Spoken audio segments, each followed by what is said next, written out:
Sahabat Mati, Rahayu, salam waspada untuk kita semua. Assalamualaikum warahmatullahi wabarakatuh. Para pemirsa Kang Toko TV yang berbahagia, dan insya Allah selalu dirahmati oleh Allah Subhanahu wa Ta'ala. Di kesempatan kali ini dengan mengucap rasa syukur kepada Allah Subhanahu wa Ta'ala yang masih memberi nafas kepada saya dan kepada panjenengan yang selalu setia menyimak tayangan di channel YouTube Kang Toko TV. Saya doakan semoga panjenengan selalu diberi kesehatan, panjang umur, diberi kemudahan di dalam setiap urusan panjenengan tentunya. Karena zaman sekarang ini banyak orang yang mengeluh tentang ekonomi, gonjang-ganjing perekonomian. Banyak orang yang jualan katanya susah mendapat penghasilan, bahkan untuk belanja pun mepet. Para petani pun tidak sesuai dengan modal yang dipakai untuk bertani. Jadi sekarang itu lagi banyak orang-orang yang berkeluh kesah, rasa terhimpit, merasa susah dalam melakukan sebuah pekerjaan. Disinilah Allah Subhanahu wa Ta'ala di dalam firman-Nya, sabdanya, kalamnya, bahwa Allah Subhanahu wa Ta'ala memerintahkan kepada kita untuk selalu beriman, bertakwa dengan sebenar-benarnya. Jadi kalau kita ini sudah mempunyai iman dan takwa dengan secara benar, maka apapun yang akan disajikan, yang diberikan oleh Allah Subhanahu wa Ta'ala akan dijalani dengan lapang dada, karena itu semua adalah kehendak yang Maha Esa. Manusia hidup itu sebetulnya cuma menjalani saja. Bagaimana sikap kita di dalam menghadapi segala suatu cobaan demi cobaan hidup. Tentunya dengan apa? Dengan selalu menjaga iman dan takwa kita dengan sebenar-benarnya. Maknanya kita sadar Allah dan selalu berbakti atau mengabdi sebagai hamba kepada Tuhannya, Sang Yang Maha Pencipta. Jangan dilihat dari sudut pandang kesusahan-kesusahan, ujian-ujian yang diberikan, tapi ambillah hikmah di belakang ujian-ujian yang diberikan oleh Tuhan.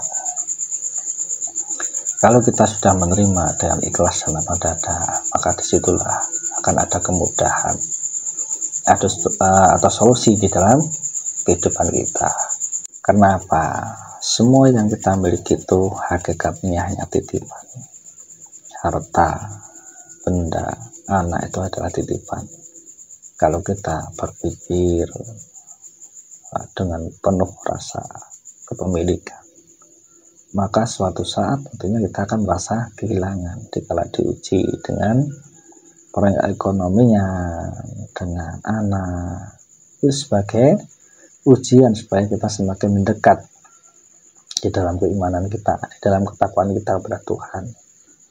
Kalau kita bisa melampaui hal-hal demikian, maka sangatlah mudah Allah menurunkan pertolongannya kepada kita.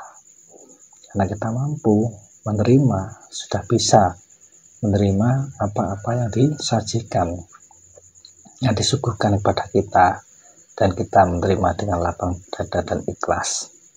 Disitulah akan muncul karomah atau sebuah laduni, daya kekuatan yang maha kuasa. Maka dari itu yang namanya qalbu atau hati supaya terjaga, terus sadar betul bahwa di dalam qalbu itu ada zat yang maha mengawasi, ada zat yang maha melihat, ya basir. Jadi kalau kita sudah merasa dilihat, merasa diawasi, maka sangat malulah kita sebagai hamba ciptaan Tuhan, sebagai manusia hanya banyak keluh saja, banyak keluh kesahnya saja, tanpa bagaimana caranya untuk mempertahankan sebuah keimanan dan takwa kita kepada Tuhan, sehingga ini akan membuat jauh dari rasa syukur, dengan mengingat bahwa di dalam diri kita itu ada Zat yang maha hidup, Zat yang maha mengawasi, dan di sanalah kita baru akan mengerti tentang bagaimana memperjalankan diri dalam sebuah laku lapat terakat secara lahiriah dan batiniah. Maka dari itu, kumandangkan selalu dalam hati dengan kalimat-kalimat zikir, karena kalimat-kalimat suci ini bisa membentengi diri dari hal-hal yang tidak diinginkan. Kalaupun ada satu hal yang tidak kita inginkan terjadi pada kita, kalau kita sering mendawamkan, mengumandangkan zikir di dalam kalbu kita, maka kita akan bisa menerima dengan sesuatu apapun, dengan hal-hal yang terjadi. Yang namanya rezeki, entah itu berupa benda ataupun uang, ataupun itu anak, ataupun istri, ataupun itu suami, itu semua adalah amanah, sesuatu yang menjadi mahakarya yang diciptakan, menjadi sebuah pekerjaan bagi manusia di dalam mengemban risalahnya, hidup di muka bumi sebagai khalifatullah, sebagai wakil Allah. Dan tentunya kita bisa disebut sebagai seorang khalifah itu adalah pemimpin-pemimpin yang bisa mengatasi dengan segala suatu permasalahan-permasalahan yang terjadi, entah bagaimana dalam menyikapi perekonomian, menyikapi segala sesuatu hal, entah itu ujian, harta benda, anak, istri, suami, ya tadi adalah bagian-bagian dari ujian di dalam menuju keimanan dan ketakwaan yang sebenar-benarnya itu tadi. Maka dari itu, bagaimana caranya kita selalu menghidupkan kalbu atau hati kita untuk berzikir pada Allah, ingat kepada Allah Subhanahu wa Ta'ala. Dengan apa? Dengan senantiasa percaya dan yakin, seyakin-yakinnya pada Allah Subhanahu wa Ta'ala, dan menjaga rasa ketaatan kita, ketakwaan kita kepada Allah Subhanahu wa Ta'ala. Semuanya dalam proses. Saya pun masih banyak mengalami hal-hal demikian, tapi bagaimana cara kita di dalam menyikapinya? Mari kita belajar sama-sama dengan menghidupkan kalbu ini, dengan selalu mengingat kebesaran Tuhan, dengan rasa syukur atas anugerah-anugerahnya yang diberikan kepada kita.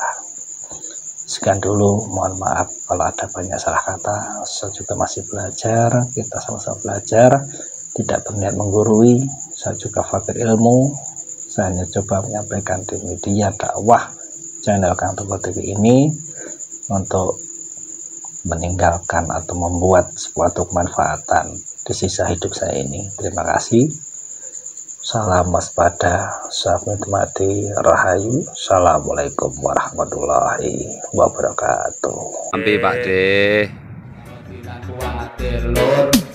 Awak dhewe isih dipikir para leluhur, dikure padha-padha ngawur, tetep obat nganggo budi pekerti luhur. Zamane zaman bingung, negara dadi wanging.